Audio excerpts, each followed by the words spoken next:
नमः. श्री सरस्वतये नमः. श्री गुरुभ्यो नमः. जगद्गुरु नरेंद्राचार्य महाराज की जय.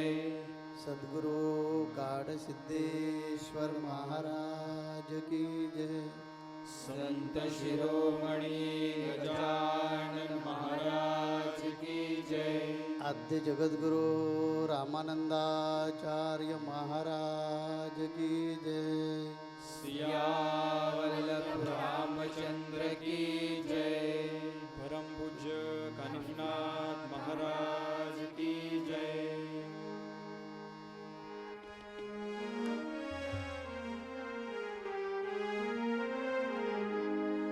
वारी वारी हो गुरूंची माझ्या काळसिद्ध देवाची. वारी वारी हो गुरूंची माझ्या काळसिद्ध देवाची. वारी वारी हो गुरूंची माझ्या काळसिद्ध देवाची. वारी वारी हो गुरूंची माझ्या काळसिद्ध देवाची. वारी वारी हो गुरूंची माझ्या काळसिद्ध देवाची. वारी वारी हो गुरूंची माझ्या काळसिद्ध देवाची.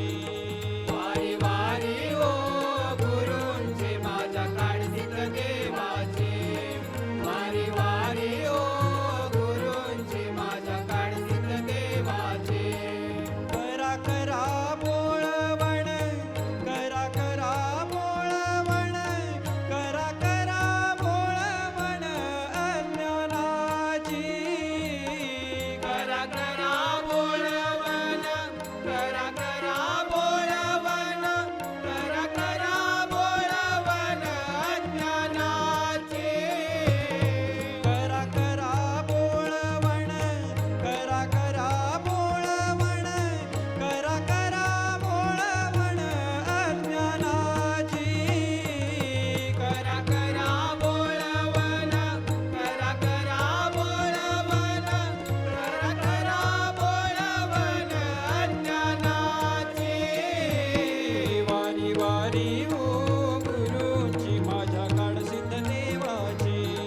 वारी वारी हो गुरूंची माझ्या काळसिद्ध देवाची. वारी वारी हो गुरूंची माझ्या काळसिद्ध देवाचे. वारी वारी हो गुरूंची माझ्या काळसिद्ध देवाचे. देवालाही देवपण येते गुरुच्या चरणाशी.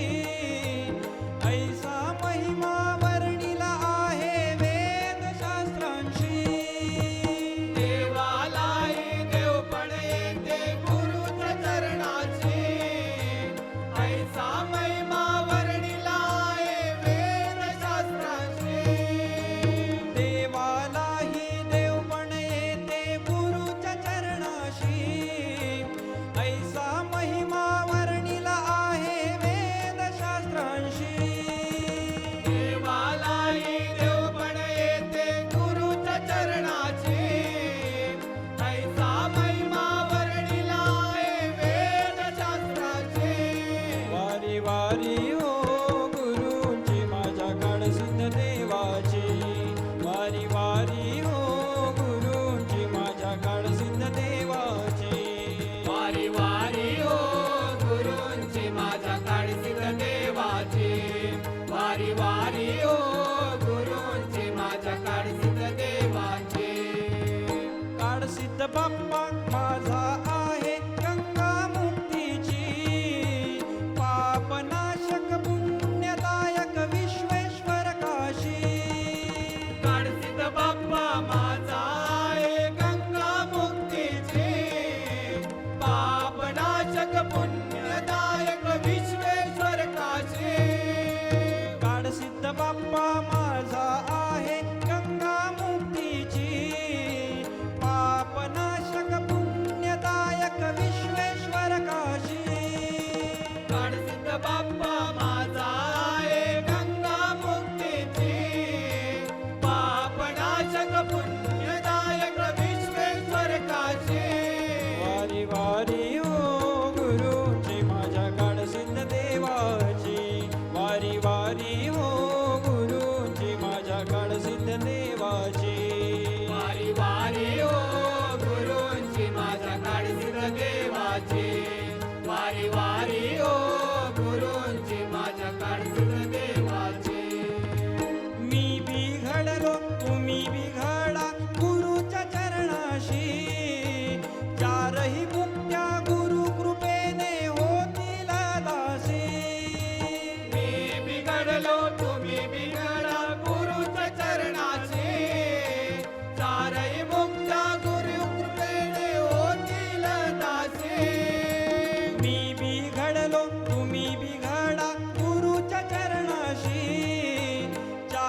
देवाची वारी वारी ओ गुरुची माझ्या काळसिद्ध देवाची वारी वारी ओ गुरुंची माझ्या काळसिद्ध देवाची वारी वारी ओ गुरुंची माझ्या काळसिद्ध देवाची वारी वारी ओ गुरुंची माझ्या काळसिद्ध देवाची वारी वारी ओ गुरुंची माझ्या काळसिद्ध देवाची वारी वारी हो गुरूंची माझ्या काडसिद्ध देवांची. त्याच्यामध्ये एवढं सामर्थ्य आहे की आपल्याला वारी घडवतो तो सद्गुरू. अशा सद्गुरूंच्या चरणापाशी आज आपण जमा झालेलो आहोत. सद्गुरू तिथं त्या संतपीठावर बघा एक वाक्य लिहिलं आहे. सद्गुरू म्हणजे काय ते दिलेलं आहे. इथे असं सांगितलेलं आहे, गुरु विण देव नाही तुझा. देवळबाला काय म्हणाले, अरे तू कशाला आला, मी तुझं तर नामस्मरण करतच नव्हतो. ज्याने शब्द देऊन गेलेला आहे की मी येणार आणि तुला अनुग्रह देणार, त्याला मी शोधतोय. केवढं मग सामर्थ्य. हे फक्त सद्गुरूंमध्येच असतं, हे लक्षात घ्या. निळोबा रायाने भगवान विठ्ठलाला परत पाठवलं, तुझी आवश्यकता नाही. मी ज्याच्या शोधात आहे तो आला पाहिजे. आमच्या बाप्पाने अमरकोश ग्रंथ पाठ केला होता आणि लिंगायत धर्माचे धर्मगुरू होते. ज्यांनी लोकांना गळ्यामध्ये लिंग धारण करायला शिकवलं त्यांनी आपल्या गळ्यातलं लिंग बाहेर काढून ठेवलं आणि म्हणाले, या लिंगात काहीच नाही. निर्जीव दगडाची काय करशील सेवा, तो तुझा निर्देव देईल काय. कारण सिद्धरामेश्वर महाराजांच्या कृपेने त्यांना कळलं होतं.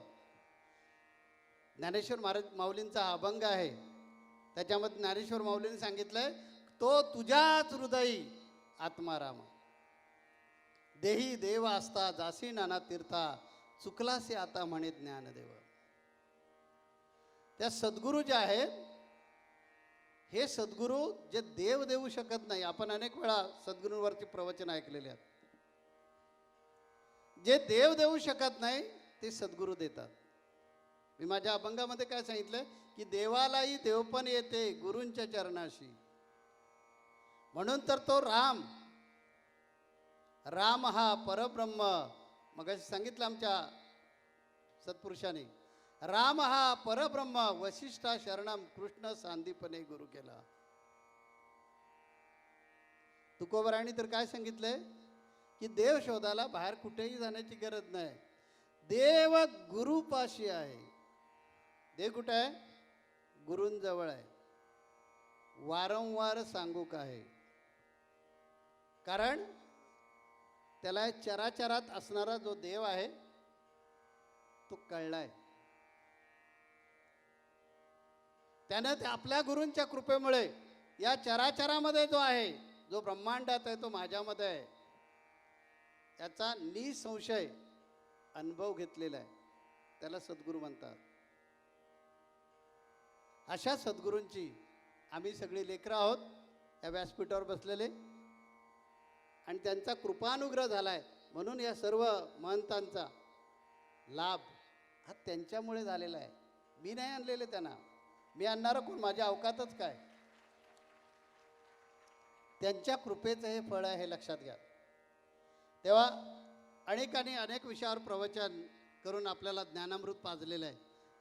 मला ठाऊक आहे की पाऊस आहे, भिजलेले आहात, तरीसुद्धा आम्हाला ऐकण्यासाठी तुम्ही उत्सुक आहात. तरीसुद्धा तुमच्या श्रद्धेला जास्त ओढून चालणार नाही आहे, कारण आपल्याला माहिती आहे की आम्ही किमान 3 तास, पण एवढा वेळ घेणार नाही, पण तासभर बोलणार.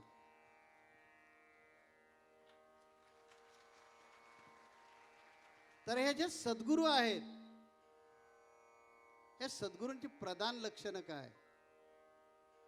सद्गुरू सगळेच स्वतःला म्हणतील, पण सद्गुरू कुणाला म्हणावं ते समर्थ रामदास स्वामींनी आपल्या दासबोधामध्ये सांगितलेलं आहे. सद्गुरूंचं प्रधान लक्षण आहे की शिष्याचं अज्ञान नाहीसं करणं. मी आज 10 लक्षणं फक्त सांगणार आहे, कारण शेष सुद्धा गुरूंचं वर्णन करू शकले नाही. त्यामुळे मी पामर गुरूंचं वर्णन काय करणार, मी पामर काय गुरूंचं सांगणार. त्या आज 10 लक्षणावर बोलणार आहोत. त्यातलं पहिलं लक्षण आहे सद्गुरूंचं, की सद्गुरू आपल्या शिष्याला त्याच्यामध्ये असणारं जे अज्ञान आहे ते नाहीसं करतात आणि परमानंदाच्या गादीवर अनभिक्षित सम्राट बनवतात. आणि त्याचं जिवंत उदाहरण मी स्वतः आहे. त्यांनी मला तेच केलं. मी तुमच्यासारखाच होतो. आनंद महाराजांना त्यांनी तीच कृपा झाली. म्हणून बाप्पा नेहमी म्हणायचे, कृपेचा अर्थ सांगायचा, करून पहा. तू करून पहा, तिचंच नाव कृपा. तू केलंस तर कधीच वाया जाणार नाही. कारण ही गुरूंची कृपा आहे. आणि गुरु तुम्हाला हवेतनं रसगुल्ले काढून नाही देणार. गुरु तुम्हाला भौतिक जे आहे ते विसरायला शिकवतात. केवढं सामर्थ्य या संतांमध्ये आहे. मगाचपासून आलेत किती वाजता? 5 वाजता बसले तिथे. 5 वाजल्यापासून तुम्ही स्वतःला विसरलेत. आता बायकोची आठवण झाली असेल. ज्यांचे मिस्टर इथं आलेत, बायको घरी आहे, आता आठवण आली असेल ती काय करते. जिचा नवरा घरी आहे आणि ती इकडे आलेली आहे, आता आठवण आली असेल, जेवले की नाही. एवढं सामर्थ्य हे सद्गुरूंमध्ये आहे. आपण भौतिक जीव आहोत. आध्यात्मिक शाळा दररोज सकाळी तुम्ही ऐकताय, त्यामध्ये आम्ही 36 तत्व सांगतोय देहाची. हा नरदेह 36 तत्वांनी तयार झालेला आहे. त्यातली दररोज ते ऐकताय तुम्ही. त्या पुनरावृत्ती नको म्हणून मी इथे आता बोलत नाही. तर हा 36 तत्वांनी बनलेला जो देह आहे, हा देह मायेमुळे, अज्ञानपणामुळे माझं करत फिरत चाललेलं आहे, की आता फिरतोय. आणि आपण या मायेच्या बंधनामध्ये अडकलोय. आईच्या पोटामध्ये असताना सुटताना आपण वचन दिलं होतं, बाहेर आल्याबरोबर विसरलोय. कृतज्ञ दुसरं काय. ती कृतज्ञता भगवंतानं देवाच्या सद्गुरूंच्या रूपामध्ये येऊन घालवण्याचा प्रयत्न केला आहे. आणि म्हणून भगवंतच सद्गुरू रूपात आला. माझा अभंग आहे ना, देव संत रूपी झाला, भूमीवरी जगत आरण्याला, जेथे होई अत्याचार तेथे घेई अवतार. अवतार मानवी घेऊनी, बोध अमृते करुणी, सांगे माझे माझे म्हणसी, संगे तू हे नाही घेसी. अहो नरेंद्र म्हणे नरा, संत संग ध्यानी धरा. संतांची संगत धरा. संतांची संगतच आपल्याला मोक्षाकडे घेऊन जाणार आहे, मुक्तीकडे घेऊन जाणार आहे. आता मोक्ष म्हणजे काय तुम्हाला सर्वांनाच माहिती आहे. अनेक वेळा प्रवचनातून झालेलं आहे. मरायचं नाही आहे, अज्ञानातून सुटायचं. अज्ञान काय आहे ते बाप्पा सांगायचे. कोणी आला ना की त्याला प्रश्न विचारायचे. नाणीतला आले होते आणि मला ज्यांनी शिकवलं ते लिमे सर, लिमे म्हणून त्यांचं आडनाव होतं. आता त्यांचा मी शिष्यच ना, विद्यार्थी म्हटल्यानंतर ते मोठेपणात आले आणि जसे माझ्याबरोबर वागायचे, अर्थात ते तिथले आमचे शिक्षक असल्यामुळे ते आले आणि बाप्पांबरोबर पण तसा वागायचा. म्हणजे मी कोणीतरी, बाप्पांनी त्यांना प्रश्न विचारला की तू कोण आहेस. ते बघायला लागले, अरे एकदम अरे तुरेवर विचारलं. मी नरेंद्र महाराजांचा शिक्षक आहे, तू कोण आहेस. ते म्हणाले मी रमाकांत आहे. चोक. बाप्पा काय म्हणाले, चोक, तू रमाकांत आहेस. रमाकांत कुठे नाव लिहिलंय ते दाखव. तू रमाकांत आहेस हे नाव तुझ्या कुठे लिहिलेलं आहे ते दाखव. लेमे सर माझ्याकडे बघायला लागले. मी काहीच बोलू शकत नव्हतं, कारण 2 गुरूंच्या कचाट्यात सापडलो होतो. सुपारी जशी असते ना, ती अडकीत त्यामध्ये वरून आणि खालून सापडलेली असते. एक मोक्ष देणारे गुरु होते आणि एक लौकिक विद्या शिकवणारे गुरु होते. ते मला इतिहासाला शिक्षक होते.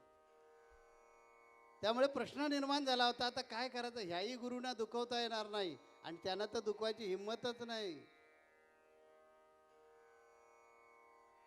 आणि मग बाप्पांनी सांगितलं की हे तुमचं जे लौकिक ज्ञान आहे ना, आनंद महाराज मगाशी म्हणाले ना की यांनी PhD कुठे केली होती, तर मी गमतीनं म्हटलं होतं नरेंद्र महाराजांनी PhD कुठे केली, तर मी म्हटलं PhD मी केले, मला गर्व आहे, मला अभिमान आहे.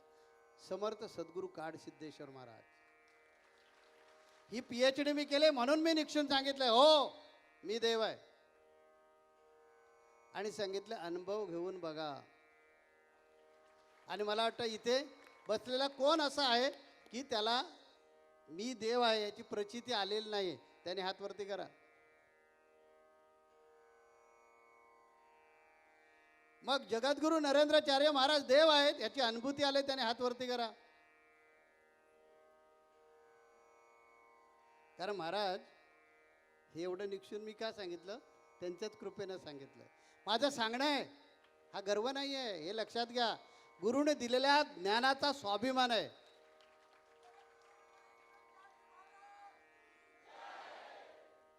गुरुने दिलेल्या ज्ञानाचा स्वाभिमान आहे.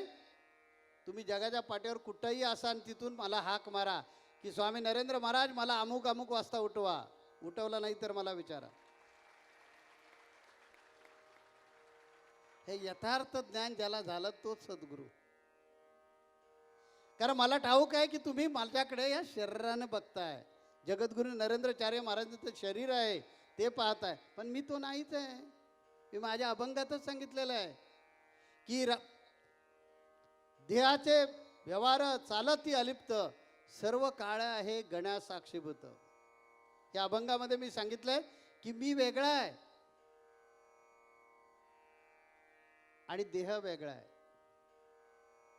म्हणून तुम्ही प्रचिती घेता. मग अशी काही महाराजांनी कौतुक केलं की जगद्गुरु नरेंद्राचार्य महाराजांना कुठूनही सांगा तुमची अडचण, कधी विठ्ठल रूपात, कधी कृष्ण रूपात, कधी शंकर रूपात, काहीच महाराज कठीण नाही आहे. ह्याच्यात काहीच कठीण नाही आहे. कारण या चराचरामध्ये मी आणि मीच भरलेलं आहे. मी नाही अशी जागाच नाही कुठे. आणि हे शक्तिशाली ज्ञान देण्याचं सामर्थ्य कुणाकडे आहे? समर्थ सद्गुरू काड सिद्धेश्वरांकडे आहे.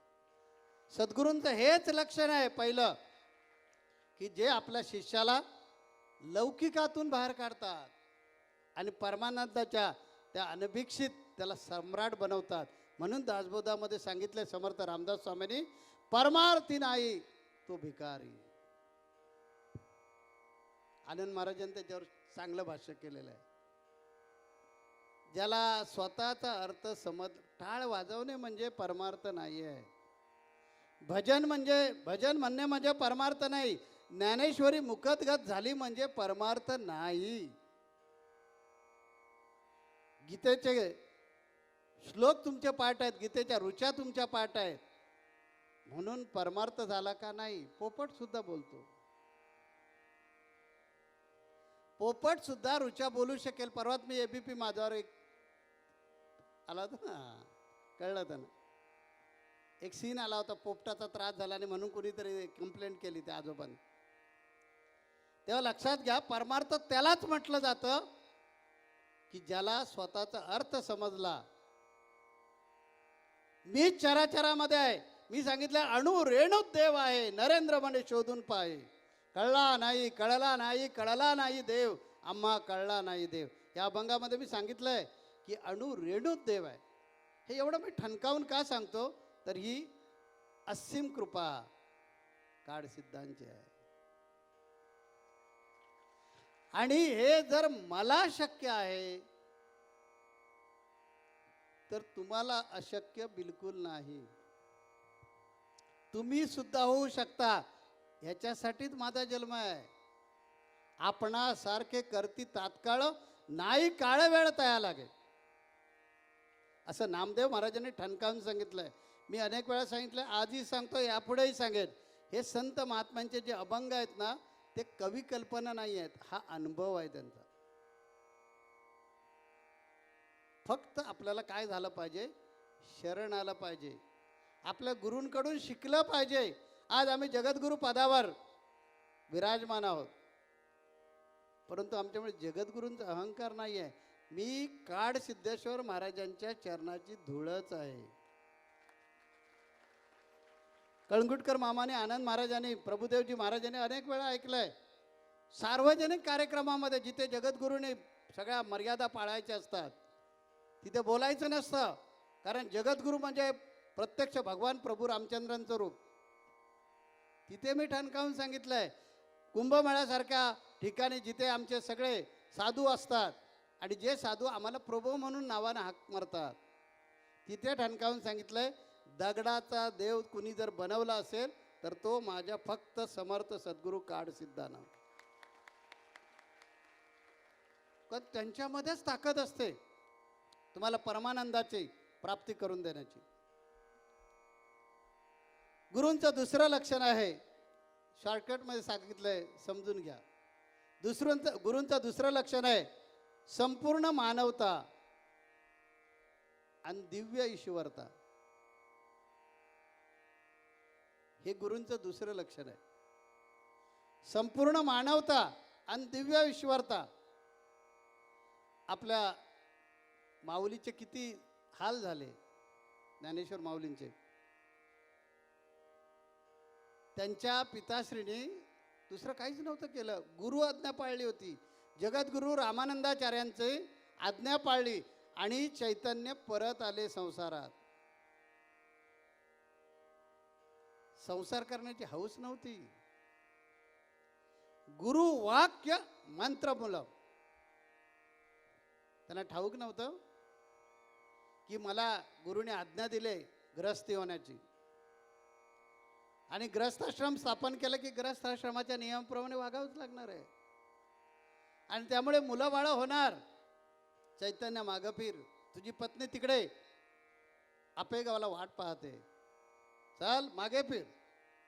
चैतन्यानं क्षणाचा पण विचार न करता भविष्याचा विचार केला नव्हता असं नाही, पण गुरु वाक्य अध्यात्मामध्ये हेच महत्वाचं आहे. आमच्या महाराजांचं दयानंद महाराज ना,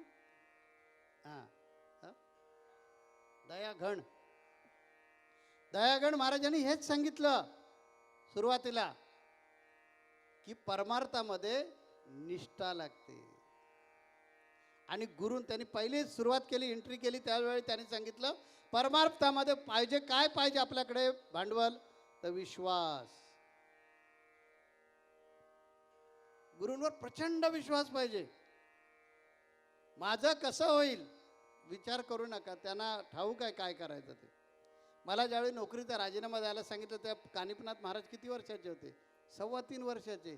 माझं वय 25 वर्ष होतं, पत्नी 23 वर्षाची होती. मग मी काय असा वेडा म्हणून राजीनामा दिला का नोकरीचा? नाही. पत्नीनं प्रश्न विचारला, आमचं कसं होणार? मी गेलो असतो, मी जर वरती गेलो असतो तर तुमचं कसं होणार? तसंच होणार. राजीनामा दिला. गुरूंचं वाक्य एक फक्त ऐकलं, नोकरी सोड, बस. त्यांनी एवढंच सांगितलं, नोकरी सोड. 2च शब्द हो महाराज, तिसरा शब्द बोललेच नाही. पण त्याच्यावर मी कधी प्रत्युत्तर दिलं नाही. दुसऱ्या दिवशी जाऊन नोकरीचा राजीनामा देऊन मोकळा. म्हणून आज या पदावर आहे. ही माझी लायकी नाही, ही माझी पात्रता नाही.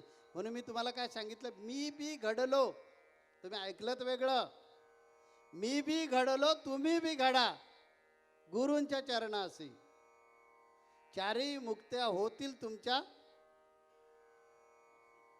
दासी होतील. परंतु गुरूंवर दृढ विश्वास असला पाहिजे, कारण तो मानवतेचा आणि ईश्वरतेचा एक सागर आहे. सागर, त्याच्यामध्ये कधीच भेदभाव नाही. बाप्पानी कधी आपल्या शिष्यांमध्ये भेदभाव केला का? तो प्रत्येकाची काळजी घेतो. मगाशी बाप्पांच्या तस्वीर घेऊन कळंगुटकर मामा येत होते. मी आनंद महाराजांना म्हटलं, बघितलं ना ह्या लाडक्या लेकराला काय केलं ते छत्र धरलं महाराजांनी. हे तुम्ही दोघे जण सद्गुरू झालेत, पण ते नाही झाले, तो माझा कारभारीच राहिला, पण बघ मी छत्र धरतो की नाही त्याच्यावर. आणि बरोबर त्यांच्यावर छत्र आलं की नाही बघा. आनंद महाराजांना म्हटलं बघितलं ही गुरूंची कृपा असते. बाप्पांचा फोटो त्यांनी घेतला, घेतल्याबरोबर मी म्हटलं हे बाबा माझ्यावर छत्र नाही, बाप्पांवर छत्र धर आणि कळंगुटकर मामांवर पहिले छत्र धर. आणि विनोदानं मी आनंद महाराजांना म्हटलं बघितलं ना हे असे गुरु असतात, प्रत्येक लाड आपल्या शिष्याचे पुरवतात, इतकी ईश्वरता त्यांच्यामध्ये असते. विसोबा खेचर किंवा विसोबा शास्त्री ह्यांनी ह्या 4 भावंडांचे किती हाल केले मला वाटतं सांगायची गरज नाही, सगळ्या महाराष्ट्राला माहिती आहे. पण याच विसोबा शास्त्रींना नामदेव महाराजांचे गुरु बनवले. ज्या नामदेव महाराजांनी देवाला आपल्या वचनासाठी फिरवलं, त्याने फिरविले देवाला. या हिंगोली जिल्ह्यात जा, तिथे आज सुद्धा ते मंदिर आहे की नामदेव महाराजांसाठी देवानं आपलं तोंड फिरवलं कीर्तन ऐकायला. कारण माऊली आली होती आणि नामदेव महाराज आले होते दोघे जण, त्यांचे कीर्तन म्हणे होतं. तर कीर्तनासाठी मज्जाव केला तिथल्या पुजाऱ्याने, म्हणून देव म्हणाला ठीक आहे जाऊ दे, आणि देवानंच तोंड फिरवलं. आज सुद्धा त्याची साक्ष आहे. ज्या नामदेव महाराजांसाठी देव दूध पिले, अशा नामदेव महाराजांचं गुरु बनायचं म्हणजे सोपी गोष्ट आहे का हो? ज्याने आपल्या हृदयामध्ये देव खेळवला त्या नामदेव महाराजांचे गुरु विसोबा शास्त्री झाले. केवढं सामर्थ्य गुरूंमध्ये असतं बघा. माऊलीचा एवढा छळ केला, एवढा छळ केला, खापर पण मिळू दिलं नाही. कारण त्यावेळेचे ते सावकार होते, त्यांना एक खापर सुद्धा मिळू दिलं नाही. अशा विसोबा खेचरांचा कधी गुरूंनी तिरस्कार केला नाही. गुरु कधीच तिरस्कार करत नाही. हीच त्यांची दिव्य ईश्वरता असते, हीच दिव्य ईश्वरता. गुरु तिसऱ्या विषयाकडे जाऊया आपण. गुरु दैवी संपत्तीचं कोठार असतं. अष्टसिद्धी त्यांच्या दासी होतात.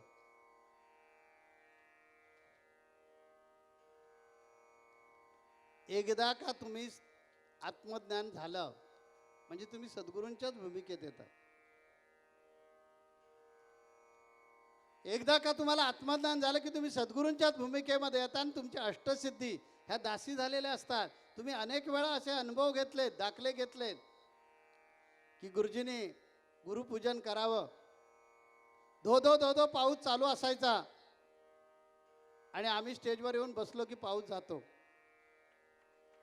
आणि आम्हाला आशीर्वाद द्यायचे असेल त्यामुळे फक्त 1 किंवा 1.5 मिनिटाचा आशीर्वादाचे अक्षर तो बघा सुरू झाला. ह्या अनुभव की गुरु किती पाठीशी असतो. तो समोर बघा, मगापासून थांबलेला पाऊस सुरू झाला. म्हणजे ह्या अष्टसिद्धी त्यांना आपोआपच प्रसन्न असतात. आपण अनेक वेळा अनुभव घेतलेत त्या गोष्टीचे. आमच्या मनात कुठलीही इच्छा यावी, अर्थात महाराज कुठली तरी भलतीच इच्छा येत नाही, जी समाजाची असते तीच येते. कारण मी माझ्या एका अभंगात सांगितलंय की संसार तो झाला मोक्षमय. काडसिद्धेश्वर महाराजांचा अभंग आहे. कृपावंत माझा सद्गुरु काडसिद्ध, अनुग्रहित केले तेने मला, ठाईची लावली अखंड समाधी, संपली उपाधी अविद्येची. त्याच्यामध्ये सांगितलंय नरेंद्र म्हणे ईश अणुरेणुत आहे, संसार तो झाला मोक्षमय. तेव्हा मनात काही आणावं. दयागण महाराज परवा आमच्या मनामध्ये आलं की आमच्या ट्रस्टतर्फे आम्ही हायवेवर ॲम्ब्युलन्स ठेवलेलं आहे. 27 ॲम्ब्युलन्स आज 12 वर्ष सेवेमध्ये आहेत. ड्रायव्हर आमचा, गाडी आमची, डिझेल आमचं. ॲक्सिडेंट कुठल्याही जाती पंथाच्या धर्माच्या व्यक्तीचं होऊ दे, गाडी येते, घेते त्या पेशंटला नजीकच्या हॉस्पिटलला घेऊन जाते आणि ॲडमिट करते. आतापर्यंत 17,000 लोकांचे जीव वाचवले. आणि हा उपक्रम सुरू केला 2-2.5 वर्षानं आपण हळूहळू गाड्या वाढवत होतो. गव्हर्नमेंटची 108 योजना सुरू झाली आणि 108ची गाडी आली. ॲम्ब्युलन्स आता 108 मिळते ती. म्हणून आम्ही थांबलो, म्हटलं कशाला, गव्हर्नमेंटनी सोय केली तर आणखीन कशाला पाहिजे. आणि गंमत अशी की आता ग्रामीण भागामध्ये 108 सेवा दुर्मिळ होऊ लागली. म्हणून परत मनात आलं की गाड्या घ्यायच्या. आणि रामनवमीचा उत्सव, आमचं तर रामानंदाचार्य पीठ असल्यामुळे रामनवमीच्या उत्सवामध्ये मी भक्तगणांना आवाहन केलं की मला गाड्या हवेत. ज्यांना कुणाला गाडी द्यायची असेल तर त्या गाडीची किंमत 20 लाख रुपये आहे. आणि आश्चर्य असं 10 गाड्या आल्या गुरुपौर्णिमेला. रामनवमी मे महिन्यामध्ये आणि गुरुपौर्णिमा जुलैमध्ये. आणि देणारे भक्त किती गर्भ श्रीमंत माहिती आहेत? किती गर्भ श्रीमंत? एकदम सामान्य रिटायर झालेले वगैरे अशा माणसांनी गाड्या दिल्या की त्यांच्याकडे बघितल्यानंतर बापरे, एवढं दातृत्व, ही कसली कृपा आहे? गुरूंची कृपा आहे. कारण ज्या इच्छा होतात त्या इच्छा कधी व्यक्तिगत नसतात, समाजाचं कल्याण हीच गुरूंच्या नेहमी मनामध्ये अपेक्षा असते. कारण ते समाजासाठीच आलेले असतात. गाडगे महाराजांनी समाजासाठीच कार्य केलं, तुकोबरायांनी समाजासाठीच कार्य केलं. सद्गुरूंचं ते लक्षणच आहे. म्हणून आमच्या संस्थानाचे जेवढे जेवढे काही उपक्रम आहेत तिथे पैसा हा प्रकार नाही. कुठल्याच सामाजिक सेवेसाठी, मग ती शाळा असू दे, आमची वेदपाठ शाळा असू दे, आमची शाळा आहे नाणीजला, ज्युनियर KG पासून आता ग्रॅज्युएशनपर्यंत फुकट मुलांना शिकवलं जातं. 1 रुपयाही पैसा घेतला जातो. कुठलाही उपक्रम असू दे, ब्लड इन नीड, ज्या वेळेला गरज लागते त्यावेळी रक्त फुकट दिलं जातं. कारण माझं म्हणणं आहे संतांनी कधी घ्यायचं नाही, संतांनी दिलं पाहिजे. कारण संत हा समाजासाठीच आहे. तर ज्याला आत्मसाक्षात्कार झाला त्याच्याजवळ अष्टसिद्धी येतातच. मग अशी आनंद महाराज, आपल्या कणकुटकर मामाने, मी गप्पा मारत बसलो होतो. आनंद महाराज थोडंसं फ्रेश होण्यासाठी गेले. त्या कणकुटकर मामा आणि मी बरेच दिवसांनी 2 वर्षांनंतर भेटल्यामुळे गुजगोष्टी करत होतो. त्या कणकुटकर मामाने विचारलं की स्वामी, तुमच्या सगळ्या मठांवर विनामूल्य प्रसाद तुम्हाला परवडतो कसा? तर म्हटलं का परवडणार नाही? नाही पण हे आणता कुठून? मी म्हटलं बाप्पा आहेत ना,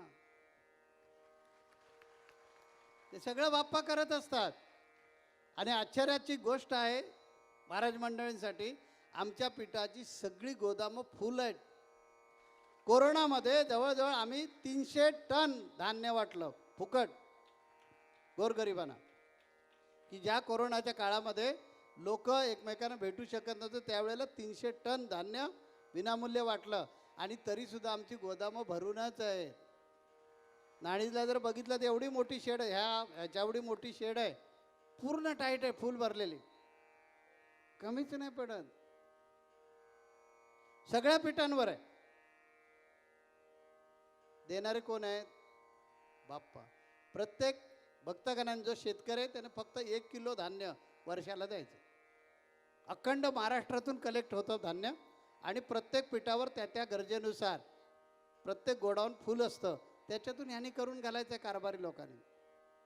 मी करतो, अहंकार झाला की अडचणीत आला. मी करणार कोणीच नाही. सद्गुरू सारिका असता पाटीरा का, इतरांचा लेखा कोण करे. अशा प्रकारे आपण मनामध्ये ठेवलं पाहिजे, जाणीव लक्षात ठेवली पाहिजे. कारण तो अष्टसिद्धी त्याला प्रसन्न असते, त्याला कधीच कमी नाही पडत. त्याचं वाक्य, महाराज बाहेर बघा, मगाशी पडणारा पाऊस, ही गुरूंची कृपा आहे. म्हणून गुरुनी सांगितले, बाप्पांनी सांगितले, करून पहा. काय करून पहा? काय करायचंय? गुरूंची सेवा करून पहा. मग सेवा म्हणजे गुरूंचे पाय दाबायचे नाही, तर त्यांच्या विचारांची सेवा करायची. त्यांचे जे विचार आहेत जडमुडांच्या उद्धारासाठी, त्या सेवेमध्ये आपण रममाण व्हायचं, स्वतःला झोकून द्यायचं. त्यावेळी हे काम, क्रोध, मद, मत्सर, मोह आणि माया आहे ना, अभंगामध्ये मी सांगितलं ना, अंतःकरण सागरी जीवन ही लाट, दुःखरूपी देईल मार फटाफट, कामक्रोध मद वावरती मासे, मोहमाया मत्सर वेगवेगळे जैसे. षडरूपी माशाना सद्गुरू दिसे कोळी. तेव्हा हे विकार घालवण्यासाठी गुरूंची सेवा करायची असते आणि गुरूंच्या सेवेमध्ये मी करतोय हे विसरायचं असतं. मी करणारं कोणी नाही, बोलविता धनी वेगळाची.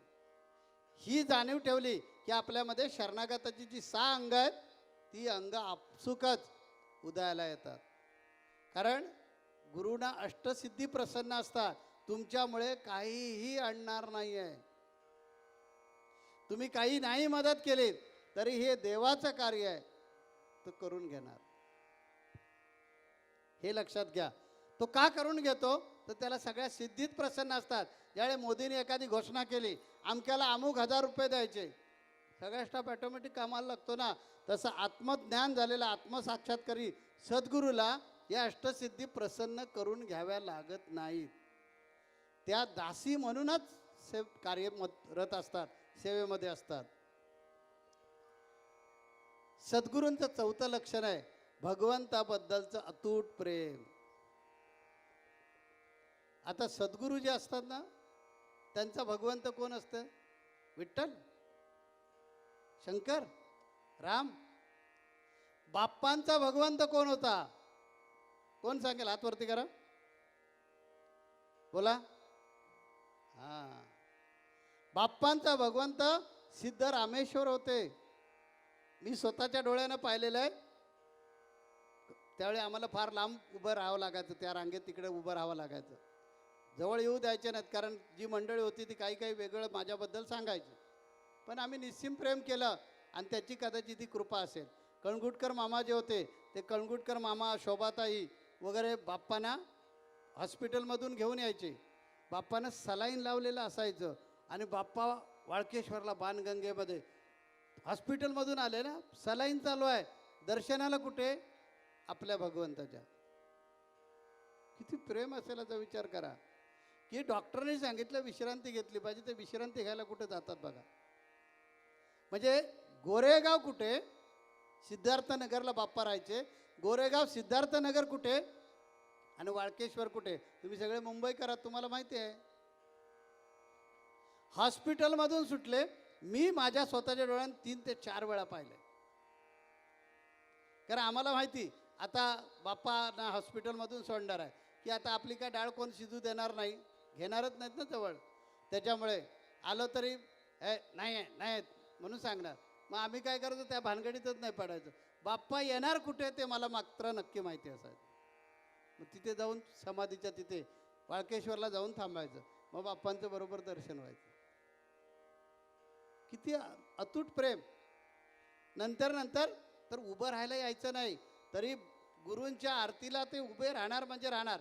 कणकुटकर मामा एका बाजूनं, आणखीन दुसरा कोणीतरी पकडलेलं असायचं दुसऱ्या बाजूनं, आणि हात थरथरतात, पाय थरथरतात, तरी गुरूंची आरती होईपर्यंत बसणार नाहीत म्हणजे नाहीत खाली. आता एवढं अतूट प्रेम का? तर त्यांना ठाऊक होतं. जसं माझं आम्हाला जगद्गुरू पदावर जरी बसवलेलं असलं तर डोक्यात हवा का गेलेली नाही आहे? कारण आम्हाला ठाऊक आहे की देवाची प्राप्ती फक्त सद्गुरूच करून देऊ शकतात, बाकी कोणीही समर्थशाली नाही आहे. कुणामध्येही क्षमता नाही आहे. फक्त आणि फक्त आपल्या सद्गुरूंमध्येच ताकद असते. म्हणून मागायचं असले तर फक्त सद्गुरूंकडे मागा, बाकी कुणाकडेच मागण्याची गरज नाही. हे सगळे देव येणार भक्त पुंडलिकासाठी. 28 युगे उभा आहे. हे सगळे येणार. या देवाना देवपण आणलंय ते खरं म्हणजे सद्गुरूंनी आणलंय. म्हणून एक सद्गुरू देव तुमच्या पाशी असेल तर जगामध्ये काहीच कमी नाही. ते बघा काय लिहिलंय मी, ते वाचा. ते हे स्टेज बांधता बांधता इकडे जागा मोकळा दिसला.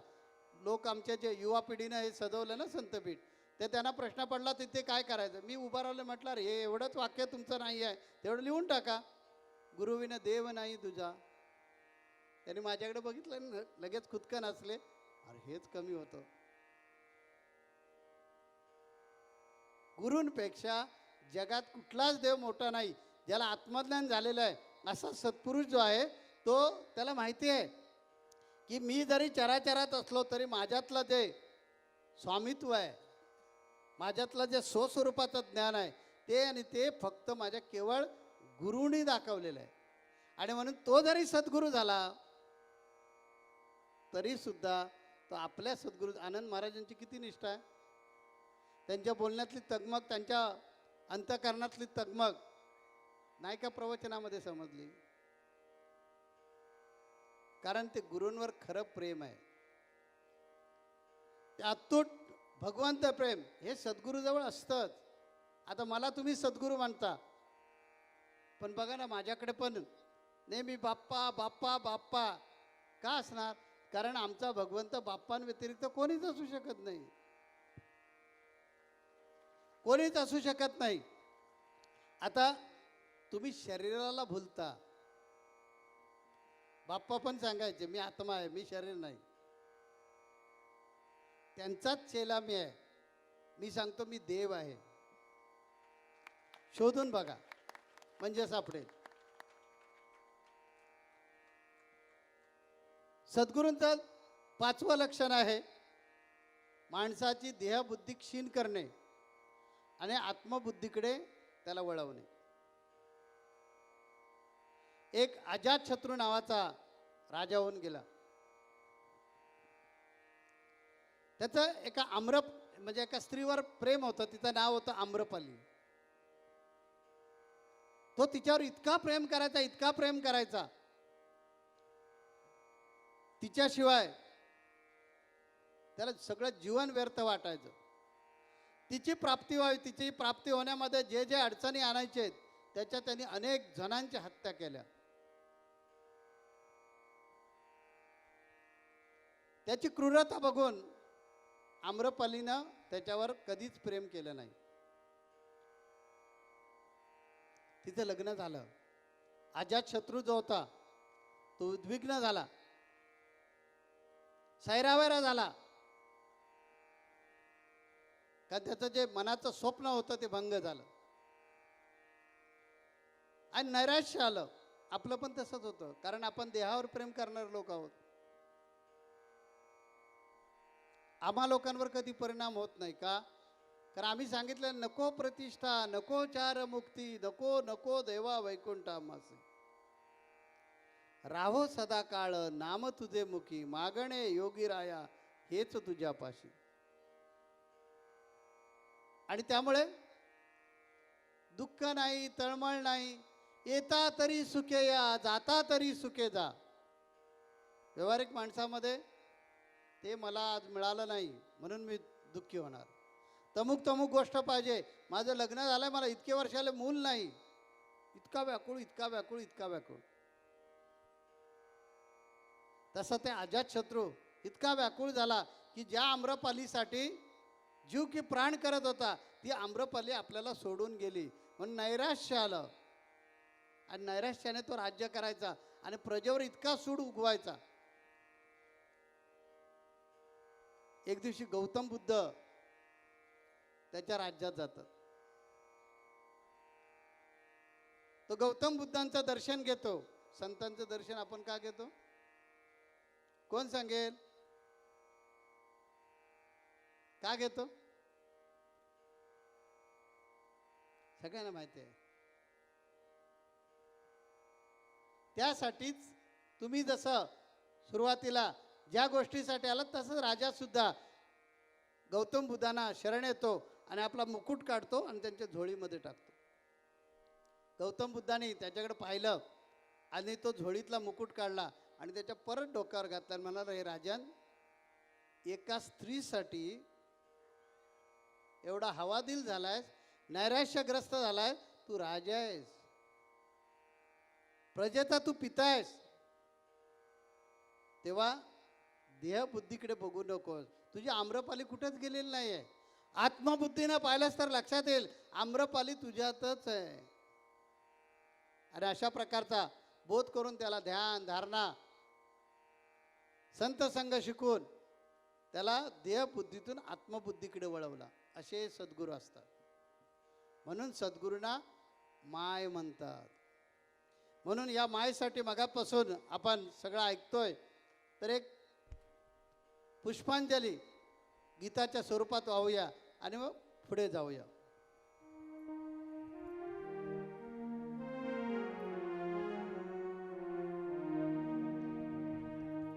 किती प्रेमळ सद्गुरुमा, किती प्रेमळ सद्गुरुमा, मुक्ती दिधली धरिता पा, मुक्ती दिधली धरिता पा, मुक्ती दिधली धरिता पा.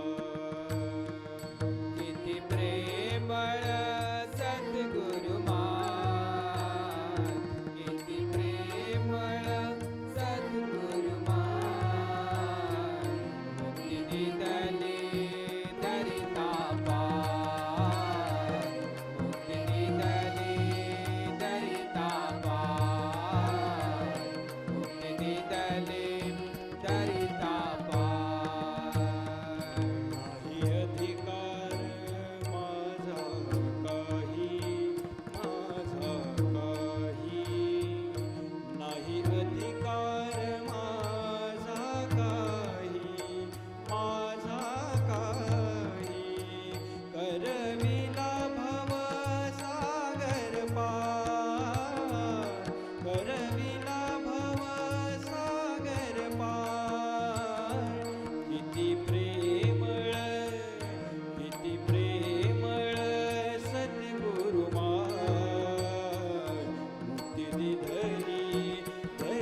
पाय धरले.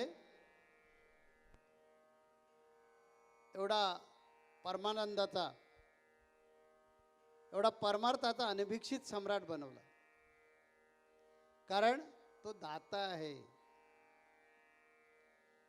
त्याने बाकी नाही काही केलं, तर संधान शिकवलं. गुरूंचं हे प्रधान लक्षण आहे. ही भगवंताशी अनुसंधान कसं करायचं ते आपल्या शिष्याला शिकवतात. हे गुरूंचं लक्षण आहे. ठाईची लावली अखंड समाधी, संपली उपाधी अविद्येची. नरेंद्र म्हणे ईश अणु रेणूत आहे, संसार तो झाला मोक्षमय. कृपावंत माझा सद्गुरु काढ सिद्ध, अनुग्रहित केले त्याने मला.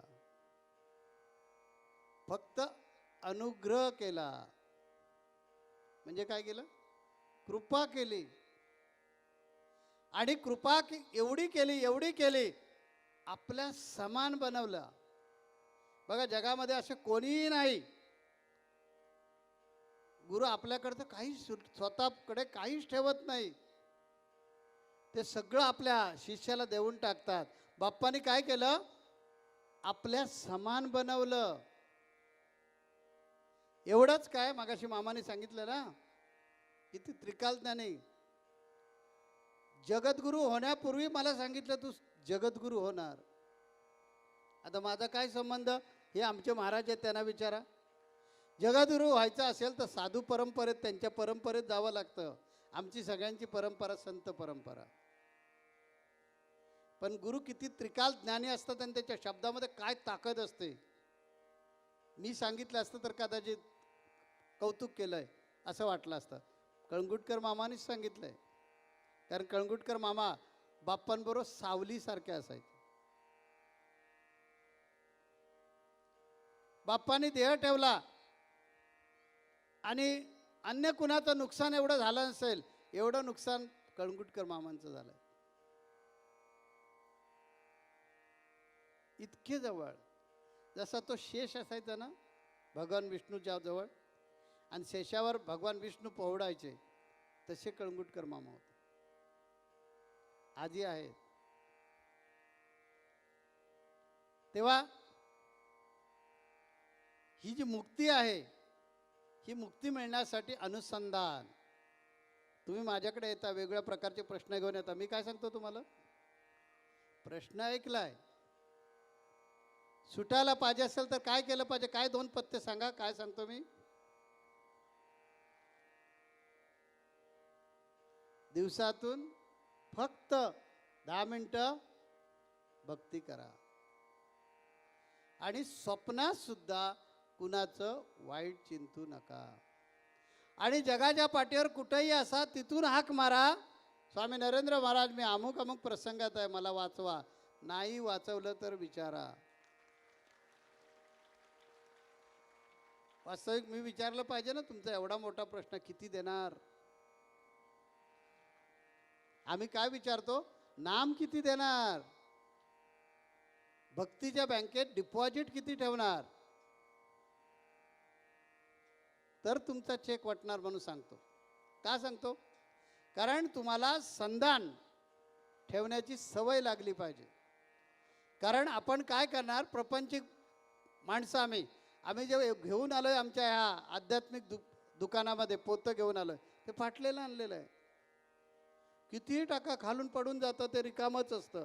मुलगा दिल्यानंतर एक मुलगी हवी होती, मुलगा झाला, मुलगी झाली, घर हवं होतं, घर मिळालं, बंगला पाहिजे, 2 चाकी गाडी, 4 चाकी पाहिजे. त्यामुळे हे पोतं जे आहे फाटलेलेच आहे, गोनपट्टे. म्हणून गुरु काय करतात की बरोबर त्याचा फायदा उचलताना सांगतात, तुला हे हवंय ना? हो, मग 10 मिनिटं भक्ती करणार का? फक्त 10 मिनिटच भक्ती करा, पण माझी म्हणून करा. कारण माझेनी अनुसंधान विन स्नान संध्या जपहोम ध्यान, ते सर्वही अधर्म जाण मद भजन ते नव्हे. म्हणजे काय शिकवलं गुरुनी? संधान. की माझ्याशी संधान करा, म्हणजे तुमच्या शरीरामध्ये मीच आहे. अणु रेणूत देव आहे, नरेंद्र म्हणे शोधून पाहे. मी सर्वत्र चराचरामध्ये भरलोय, फक्त तुला माहिती नाही आहे, कारण तू त्या देहबुद्धीमध्ये असल्यामुळे तुला ते कळत नाही आहे. इथे एक गोष्ट सांगतो तुम्हाला. हिरण्यकश्यपूची पत्नी कयाधू, कयाधू गरोदर असताना इंद्रानं तिचं पलायन केलं आणि इंद्रानं तिला पळवून घेऊन गेले. पळवून घेऊन गेल्यानंतर नारद मुनीने इंद्राला असं काय खडसावलं. गुरु तेच करतात, गुरु फटकळ असतात. बाप्पा काय कुणाची भिषात समोर उभं राहायचं, पण इतके इतके इतके प्रेमळ. म्हणजे मी शिष्य आहे, फक्त एवढंच ठेवलं होतं, ते पण झेपलं असतं तर मला काकेवर पण घेतलं असतं. म्हणजे मी खाली जाऊन बसलो की हात धरायचा आणि उचला, हे उठ. मग मी मामांकडे बघायचो, कारण मला लाजिरवाणं वाटायचं, गुरूंच्या आसनावर आपण कसं काय बसायचं. उठ. त्यांना झेपायचं नाही ना आम्हाला उचलायला. मग मी शेवटी नाईलाज व्हायचो आणि मी जाऊन बसायचो. माझे कितीतरी असे फोटो तुमच्याकडे आहेत की अंग चोरून बसलेला असायचो मी. ए शोभा, आणि माझा पोरगा आलाय, जेवायला घाल. आणि मग ते आम्हाला दोघांना पण पाहिजे, पुढ्यात बसवायचे. जो प्रसादालयामध्ये फोटो आहे तो सिद्धार्थ नगरचं जे गोरेगावचा आपला आश्रम आहे तिथलाच आहे तो.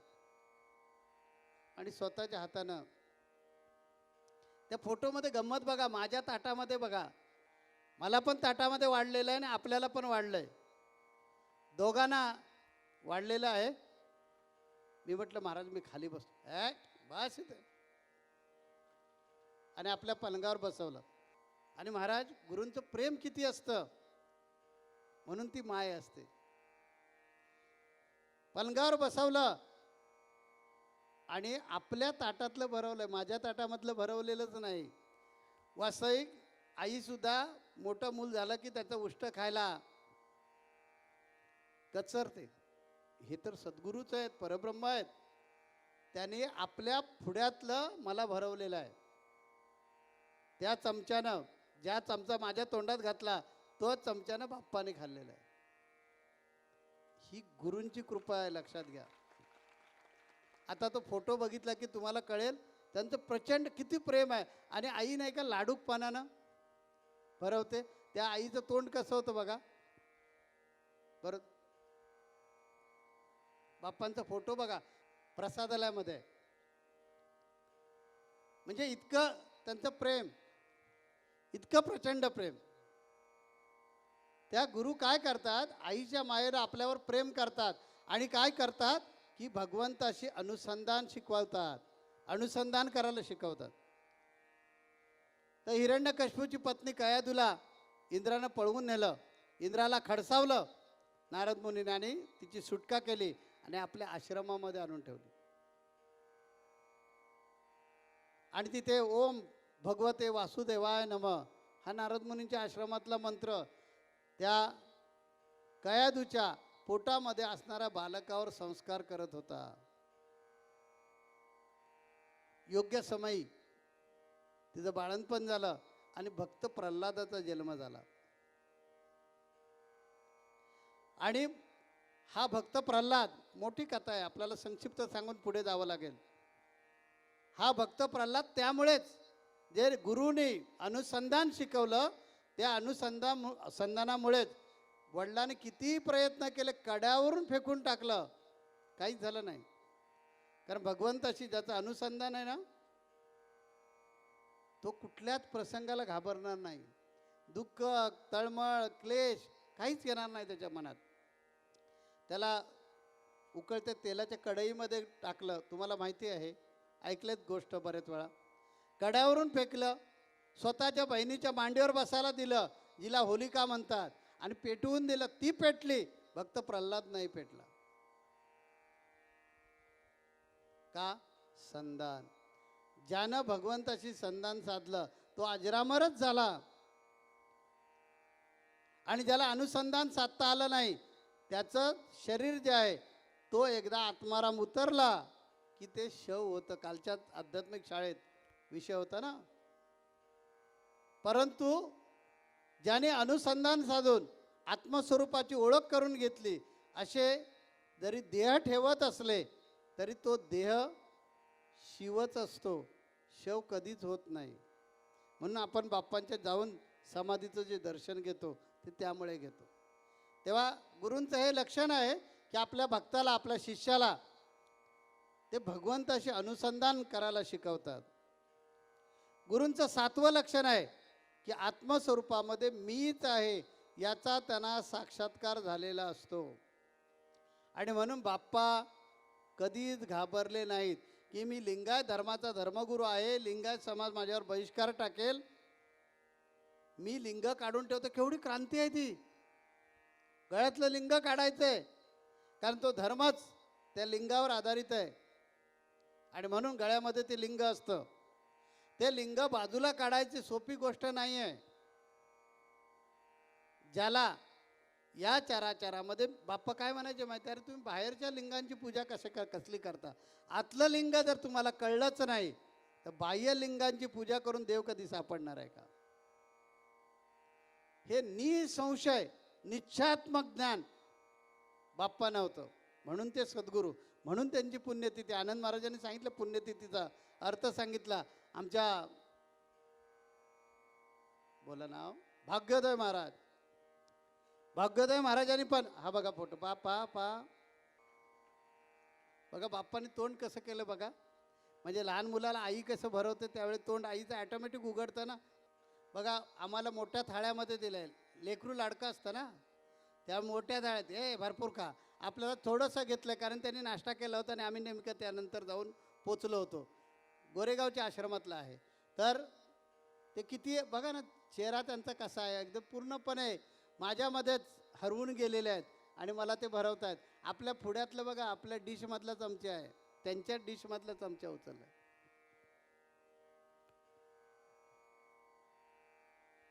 कारण ते डुप्लिकेट नाही ना, खरं प्रेम आहे ना. माय जी असते ना ती तिचं शेमडं पोर जरी असलं तरी तिला ते आवडतं ना. बघा किती कुतूहलानं बघतात.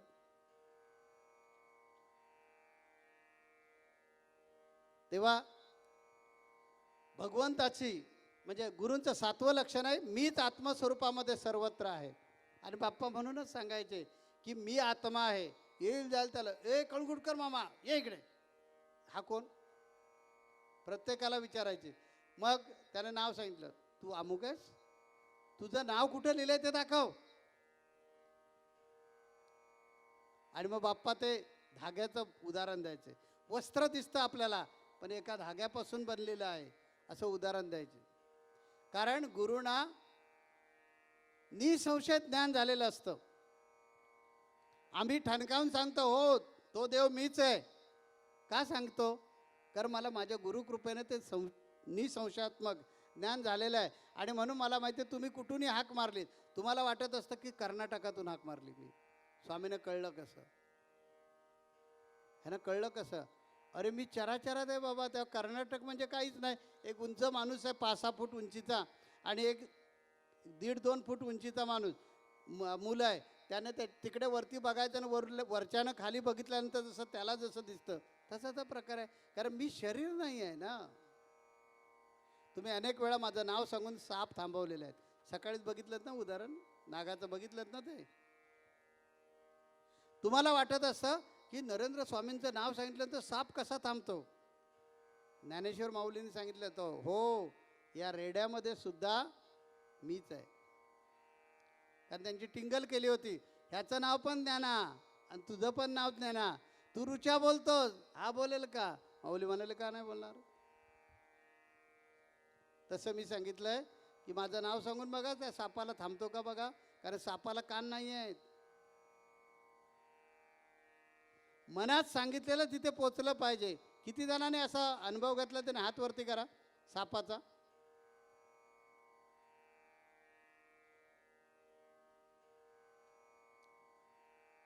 येणारच अनुभव, कारण गुरु कृपेने निश्चयात्मक ज्ञान झालेलं आहे. जो सद्गुरू असतो त्याला हे निश्चयात्मक ज्ञान झालेलंच असतं. गुरूंचं 8वं लक्षण आहे निरीच्छ.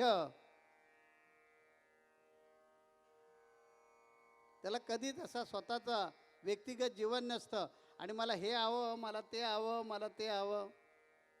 मला वाटतं तुम्हाला माझ्याबाबत नक्की अनुभवती असेल. हा निरीक्षपणा का आलाय की ज्याला आत्मज्ञान झालेलं आहे त्याला ठाऊक आहे सगळे नश्वर आहे, जे निर्माण झाले ते संपणारच आहे. त्याच्या पाठीमागे किती लागलात तरी ते पूर्ण होणारच नाही. म्हणून आम्ही कधी तुम्हाला टेन्शनमध्ये दिसत नाही, दुःख नाही, तळमळ नाही. बाप्पा पण तसेच होते. बाप्पा ज्या वेळेला कळंगुटकर मामांना माहिती आहे, बाप्पा ज्या वेळेला नाणी झाले होते तर मी बाप्पांना म्हटलं की तुम्ही गोरेगाव सिद्धार्थनगरला महाराज राहता, ते एका खोलीमध्ये राहण्यापेक्षा तुम्ही राजा आहात, राजधानीत राहिलं पाहिजे. हे सगळं नाणीचं वैभव आपण घ्या. मी तुमची इच्छा असेल तर इथं थांबेन, पण तुमच्या आज्ञेत वागेल. आणि माझा जर तुम्हाला वाटत असेल मी नको थांबायला तर मी दुसरीकडे जातो, कुठंही सांगा तिकडे जातो, पण हे घ्या. बाप्पा म्हणाले मला काय करायचं आहे, माझी जी ठेव आहे ते तूच आहेस बस. आमच्याकडून पण तुम्हाला ऐकायला मिळतं ना, माऊली हे तुम्हाला घेतलं पाहिजे. मी काय म्हणतो, मला काय करायचं आहे, तुझ्याकडे असलं काय माझ्याकडे असलं काय सारखंच आहे. मला काय करायचं आहे, मला जर देणारच असशील तर श्वासा एवढं नाम दे. तुकाराम महाराजांना, जगद्गुरु तुकोबारायांना शिवाजी महाराज भेटायला आले. आणि शिवाजी महाराज, तो मोठा प्रसंग आहे की शिवाजी महाराज तुकोबारायांच्या कीर्तनामध्ये बसले होते आणि त्यांना खबर कळली, दुश्मनाला खबर कळली की इथे शिवाजी आलाय. त्याला पकडण्यासाठी मोगलांचे हेर आणि सैनिक आलं. आणि आश्चर्य काय की तुकाराम महाराजांचं कीर्तन चालू होतं, बघाल तिथे सगळेच शिवाजी. ते सगळे जे ऐकत होते ना प्रवचन, तुकाराम महाराजांचं कीर्तन ऐकत होते, त्या प्रत्येकामध्ये शिवाजी महाराज त्यांना दिसायला लागले. शेवटी ते वेडे दिवाने झाले, निघून गेले. शिवाजी महाराज तुकोबाबरोबर प्रभावित झाले आणि त्यांची परिस्थिती कानावर आली होती शिवाजी महाराजांच्या. त्यामुळे शिवाजी महाराजांनी नजराणा पाठवून दिला. आता राजा आहे, नजराणा काय पाठवणार, 10 रुपये, माईला साडी चोळी आणि काही सोन्याच्या मुद्रा, मुलांना वस्त्र अलंकार, असा मोठा काही 5-50 लाखाचा म्हणा किंवा त्याच्याही पेक्षा जास्त म्हणा असा नजराणा पाठवून दिला शिवाजी महाराजांनी. तुकोबराय कुठेतरी कीर्तनाला गेले होते, पत्नीनं तो ठेवून घेतला. आणि ज्यावेळी तुकोबाराय आले त्यावेळेला पत्नीनं दाखवला. तुकाराम महाराजांनी इतक्या तिला शिव्या दिल्या आणि चाल परत पाठव. इतके निरीक्षक. बाप्पानी इस्टेट आपल्या नावावर करून नाही ठेवली, त्यांनी इस्टेट बनवली. ती आम्ही सगळे लोक आमच्या हृदय मंचकावर त्यांनी आपलं स्थान निर्माण केलं. म्हणून ते आज नसताना सुद्धा त्यांची पुण्यतिथी साजरी करण्यासाठी आपण सगळेजण जमा झालो. गुरूंचं लक्षण आहे निरंतर परमानंदामध्ये राहायचं. ते कधीच तुम्हाला दुःखी, कष्टी, थकलेले असं दिसणारच नाही. ते गुरु म्हणजे एक एनर्जी, त्यांच्याकडे बघितल्यानंतर आपल्याला ऊर्जा आलीच पाहिजे. एक वृत्रासूर नावाचा दैत्य, कथा माहिती आहे आपल्याला, उन्मत्त झाला होता. त्यांना काहीच अपेक्षा नसतात गुरुना, आणि तो कुणाकडूनही मरणार नव्हता. पण दधीची नावाचे जे ऋषी होते त्यांनी जर आपली हाडं दिली आणि त्या हाडांपासून जर अस्त्र बनवलं गेलं तर वृत्रासूर संपणार होता. ज्याने इंद्राला सळो की पळो केलं होतं, ज्याने चंद्राला गिळून टाकलं होतं, अनेक देवतांना त्रास दिला होता. आता सगळेजण जाऊन वृत्रासुराला मारण्यासाठी तुमचा देह समर्पित करा सांगणार कसे? ज्या वेळेला दधीची नावांच्या ऋषीच्या कानावर हा विषय गेला की अरे माझ्या अस्थिंपासून जर अस्त्र बनवलं तर वृत्रासुराचा नाश होणार, तात्काळ त्याग केला त्यांनी. असे गुरु असतात. आणि गुरूंचं शेवटचं लक्षण आहे, म्हणजे भरपूर लक्षण आहेत, फक्त 10च सांगणार होतो. तर शेवटचं लक्षण 10वं लक्षण असं आहे की सुखदुःखामध्ये नेहमी समतोल राहतात. नाही तळमळ दुःख क्लेश. कसलीच चिंता नसते, कसलं टेन्शन नसतं. आली सुख तरी सुख आहे, गेली सुख तरी ठीक आहे. कशाचाच गुरूंवर परिणाम होत नाही. अजूनही गुरूंची लक्षणं आहेत, परंतु वेळ भरपूर झालेला आहे आणि तुमचा अट्टास असतो की स्वामींनी बोललं पाहिजे आणि म्हणून संक्षिप्त स्वरूपामध्ये सांगितलं. ज्यावेळेला आपले प्रवचन पुढच्या वारीमध्ये ज्यावेळी असेल त्यावेळी याच्यावर मी पुन्हा विस्तृत प्रवचन करणार आहे. तेव्हा झालेली सेवा गुरूंच्या चरणी अर्पण करण्यासाठी शब्द सुमनाने मी त्यांच्या चरणी अर्पण करेन आणि इथे विराम घेईन.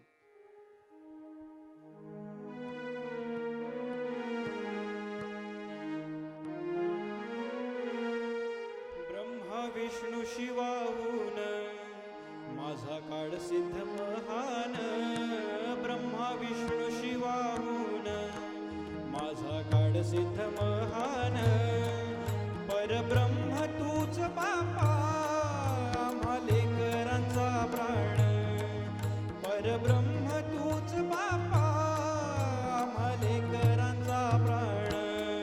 ब्रह्म विष्णू शिवाहून माझा काळ सिद्ध महान. ब्रह्म विष्णू शिवाहून माझा काळ सिद्ध महान. परब्रह्म तूच बाप्पा आम्हा लेकरांचा प्राण. परब्रह्म तूच बाप्पा आम्हा लेकरांचा प्राण. ब्रह्म विष्णू शिवाहून माझा काळ सिद्ध महान. ब्रह्मा विष्णू शिवाहून माझा काळ सिद्ध महान. परब्रह्म तूच बापा आम्हा लेकरांचा प्राण. परब्रह्म तूच बापा आम्हा लेकरांचा प्राण. ब्रह्म विष्णू शिवाहून माझा काळ सिद्ध महान. ब्रह्म विष्णू शिवाहून माझा काळ सिद्ध महान. परब्रह्म तूच बाप्पा आम्हा लेकरांचा प्राण. परब्रह्म तूच बाप्पा आम्हा लेकरांचा प्राण. यक्ष किन्नर गंधर्व त्रिभुवनी देवतागण. यक्ष किन्नर गंधर्व त्रिभुवनी देवतागण. यक्ष किन्नर गंधर्व त्रिभुवनी देवतागण. यक्ष किन्नर गंधर्व त्रिभुवनी देवतागण. चार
बापा आम्हा लेकरांचा प्राण परब्रह्म तूच बापा आम्हा लेकरांचा प्राण ब्रह्म विष्णू शिवाहून माझा काळजित मान ब्रह्म विष्णू शिवाहून माझा काळजित मान परब्रह्म तूच बाप्पा आम्हा लेकरांचा प्राण परब्रह्म तूच बाप्पा आम्हा लेकरांचा प्राण विठ्ठलाच्या पायापाशी जशी नामदेव पायरी विठ्ठलाच्या पायापाशी जशी नामदेव पायरी विठ्ठलाच्या पायापाशी जशी नामदेव पाय रे विठ्ठलाच्या पायापाशी जशी नामदेव पाय रे नरेंद्र म्हणे देवा मज ठेवा तुमच्या चरणी नरेंद्र म्हणे देवा मज ठेवा तुमच्या चरणी परब्रह्म तूच बापा आम्हा लेकरांचा प्राण परब्रह्म तूच बापा आम्हा लेकरांचा प्राण ब्रह्म विष्णू शिवाहून माझा काळजित मान ब्रह्म विष्णू शिवाहून माझा काळजित मान परब्रह्म तूच बाप्पा आम्हा लेकरांचा प्राण परब्रह्म तूच बाप्पा आम्हा लेकरांचा प्राण परब्रह्म तूच बाप्पा आम्हा लेकरांचा प्राण समर्थ सद्गुरु श्री काळसिद्धेश्वर महाराज की समर्थ सद्गुरु काळसिद्धेश्वर महाराज की समर्थ सद्गुरु काळसिद्धेश्वर महाराज की परब्रह्म तूच बाप्पा आम्हा लेकरांचा प्राण परब्रह्म तूच बाप्पा आम्हा लेकरांचा प्राण जगद्गुरु नरेंद्राचार्य महाराज की जय सद्गुरु काळसिद्धेश्वर महाराज की जय संत शिरोमणी गजानन महाराज की जय आद्य जगद्गुरु रामानंदाचार्य महाराज की जय सिया वल्लभ रामचंद्र की जय परम पूज्य कानिपनाथ महाराज की जय गोपाल कृष्ण भगवान की जय।